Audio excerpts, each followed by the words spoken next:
Hey guys, my name is Dr. Michael Bracchio from Velocity Sports Rehab. In this video, we're going to go over a few movements that can help improve your hip mobility. So the first question to ask is why hip mobility? So we're going to look at the anatomy of the hip, and if you take a look here, you can see that it's actually a ball and socket joint, which means that it was designed to move. What ends up happening is if you don't have good mobility in the hip, you'll compensate for that motion somewhere else. Typically, it'll go to the low back or the knee, which is why those are two common areas for pain.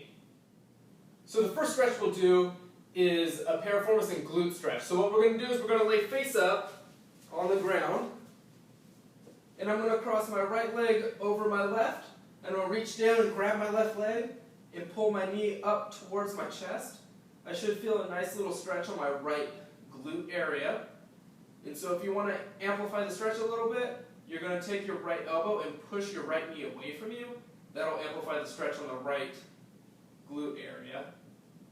And so we're just going to hold for 30 to 45 seconds, and then we'll switch sides.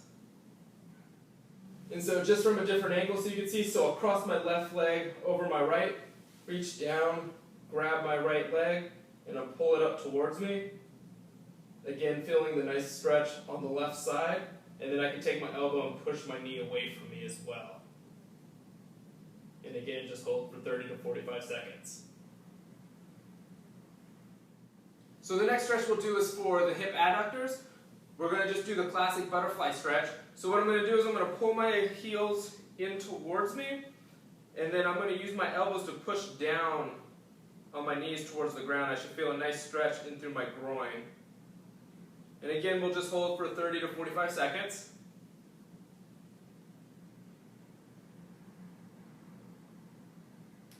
Another strategy is called contract and relax. So what I'll do is I'll gently push my knees up towards my elbows.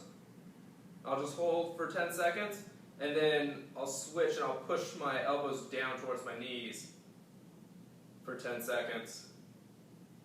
And then push up again, and then just keep alternating. And you can go for 3 to 4 reps.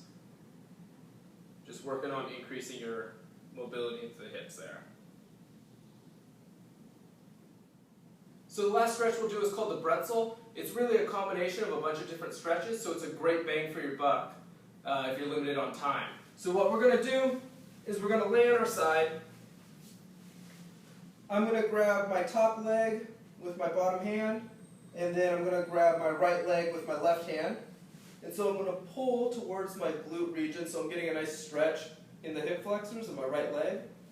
And then from here I'm just going to lean back, take a nice couple deep breaths in and out, and just slowly let my left shoulder go towards the ground, so I'm working on thoracic mobility as well.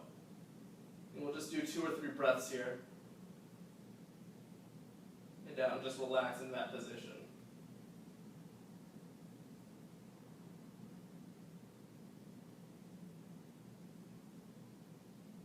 And then we'll flip sides here. So basically the exact opposite of what we did. Left hand is going to grab right leg. Right hand is going to grab left foot. And I'm going to pull up towards my glutes. Get a nice stretch on my left hip flexors, the quads, all that kind of good jazz.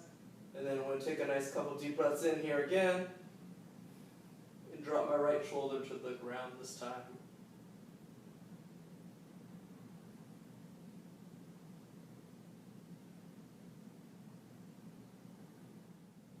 So now we're going to go through some dynamic movements. So what we're going to do is we're going to go into the quadruped position.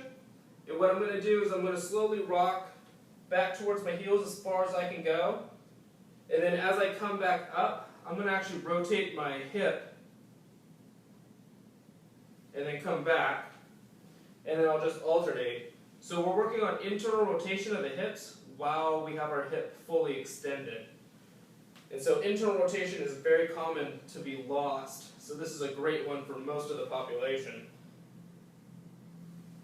And so you can either hold at the end, or you can just kind of go through the motion. Either one works because you're just trying to mobilize the hips here.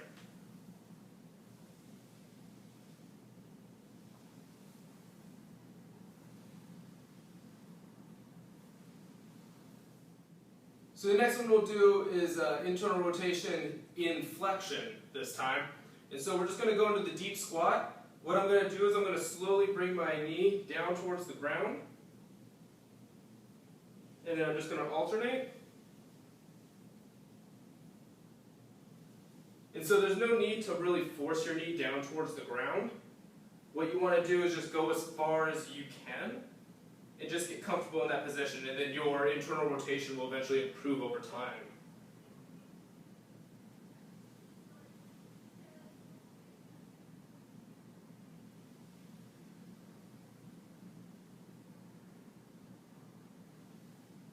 So the last one we'll do is what's a 90-90 mobility, and it kind of combines all the movements of the hip, so it's a great one. So the first thing you're going to do is you're going to have your knees both at 90 degrees, and what we're going to do is I'm going to start by rotating to the other side. So I'm going to try to keep this leg planted down towards the ground, and I'm going to bring this knee up and over. So first you're kind of starting with like a little bit of a groin stretch. Once we come over here, I can lean forward. That'll increase external rotation of the front hip. And then I can go towards my other knee, which will be internal rotation of my left hip.